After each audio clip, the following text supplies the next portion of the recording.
हे आहे आमची कढी आणि कचोरी. हा हे रोजचं 50 लिटर आम्हाला ताक लागते. बर. डेली सकाळी 50 लिटर ताकाची 7 वाजता कढी केली हा की दुपारी 2-3 वाजेपर्यंत काहीच राहत नाही याच्यात. बर कढी कचोरी समोसा आलवडा मंगवडा पाववडा. बर. कुठं आहे तुमचं दुकान?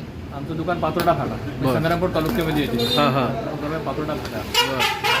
हा मग आता तुमच्या शेगाववरून जर यायचं असलं शेगाववरून यायचं तुमच्या तर शेगाव वरड रोडवर आहे. बरं. शेगाव ते वरड रोडचं अंतर आहे 25 किलोमीटर. आमचा पातोर्डा फाटा शेगावरून 18 किलोमीटर. हा 18 किलोमीटरवर आमच्या पातोर्डा फाटा छोटंसं हॉटेल आहे. हा त्या छोट्याशा हॉटेलमध्ये आम्ही दिवसभरातून 50 लिटरचं ताक लागते. हा. त्याची कढी विकतो. हा. आणि जवळजवळ 400, 500 किंवा 600 आमचे ॲटम जातात. हा हा मध्ये कचोरी असते, हा. मुंगवडा असते, आलवडा असते, पाववडा असते, भजे असतात. हा आणि परत मिसळ सुद्धा असते. मिसळ सुद्धा विकतो आम्ही. हा हा आणि टमाटा सॉस सुद्धा असते कचोरीसोबत लहान मुलं जर असतो. बर. मग ती कढी फ्री देता की काय? कढी फ्रीमध्ये. कढीचा काही चार्ज लागत नाही. फक्त आम्ही जे माल देतो मालाचेच पैसे घेतो. बर.